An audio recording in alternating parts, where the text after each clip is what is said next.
नमस्कार, मेरा नाम एडवोकेट कौशिक म्हात्रे है और ये पत्रकार परिषद आज के दिन आपको मैंने इमरजेंसी में बुलाया। उसका रीज़न ये है कि जो एक प्रॉपर्टी है अयोध्या मीरा रोड, उस प्रॉपर्टी का जो विषय है लिटिगेशन में है।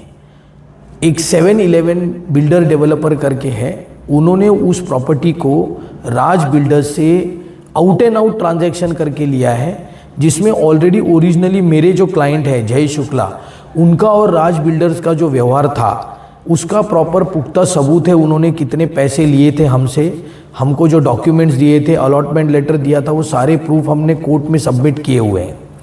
अब इन्होंने राज बिल्डर्स ने डायरेक्टली 7-11 से ट्रांजैक्शन किया और वो ट्रांजैक्शन करने से पहले मेरे क्लाइंट को 2 झूठे केस में जेल भिजवाया।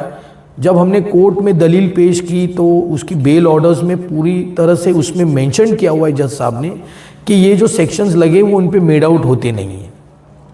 इसीलिए आज हमने पत्रकार परिषद इसीलिए बुलाई कि हमने पहले लीज पेंडेंस का ऑर्डर लिया है। अब लीज पेंडेंस क्या होता है कि transfer of property act section 52 के अंतर्गत वो ऑर्डर लेनी पड़ती है। मतलब लीज पेंडेंस का मतलब होता है पेंडिंग लिटिगेशन। जो प्रॉपर्टी पेंडिंग लिटिगेशन में है उसका थर्ड पार्टी राइट्स नहीं हो सकता, ना ही उसका कोई आउट एंड आउट ट्रांजैक्शन हो सकता है। तो वो ऑर्डर लेने के बाद जो याचिका करता है उसको हक मिलता है कि वो प्रॉपर्टी के बाहर एक बोर्ड लगाए उस पेंडिंग लिटिगेशन का, और जो अखबार है, जो रेप्यूटेड न्यूज़पेपर्स है, उसमें एक पब्लिक नोटिस दे, ताकि जो पब्लिक पैसा इन्वेस्ट कर रही है उनको ये पता चले कि ये प्रॉपर्टी लिटिगेशन में है।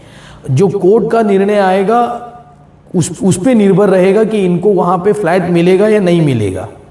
तो ये सारे विषय आपके माध्यम से एक तो हमको प्रशासन को पहुँचाने हैं और दूसरे पब्लिक को पहुँचाने हैं। 7-11 बिल्डर्स ने क्या किया है कि महारेरा को आधी इंफॉर्मेशन दी है, तो इस हिसाब से उन्होंने जो रेरा एक्ट में जो डिस्क्लोजर का कंसेप्ट है उसका भी उल्लंघन किया है।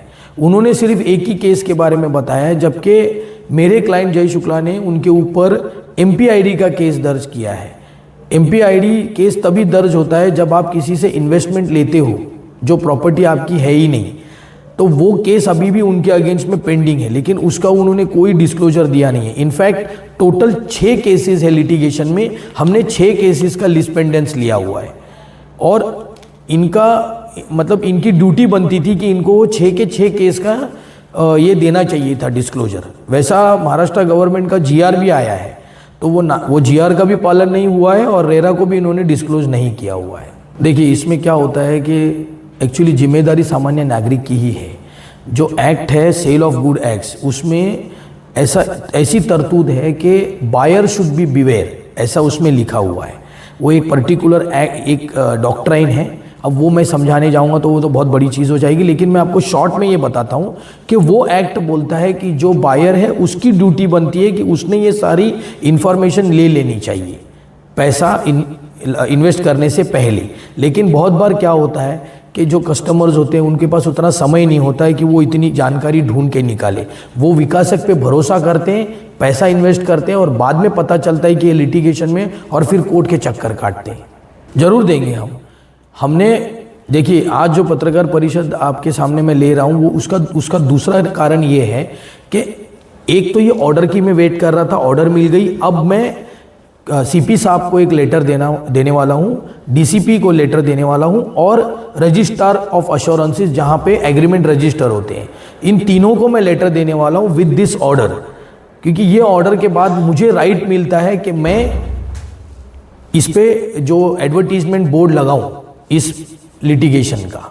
लेकिन अगर मेरा क्लाइंट बिना ऑर्डर लिए और बिना पत्रकार परिषद लिए जाएगा तो फिर मेरे क्लाइंट पे 4 झूठे केसेस हो जाएंगे। उसमें एक बड़ा सा 10x20 का बोर्ड होता है जिसमें प्रॉपर लिखा होता है कि लीज पेंडेंस ऊपर लिखा होता है, लिटिगेशंस के सारी डिटेल्स दिए होते हैं और उसमें नीचे लिखा होता है कि जो पब्लिक है वो इन्वेस्टमेंट करने से पहले ये पेंडिंग लिटिगेशंस देख ले, और क्योंकि इसका जो रिजल्ट आएगा कोर्ट पे उस पर निर्भर रहेगा कि ये फ्लैट्स आपको मिलेंगे कि नहीं मिलेंगे।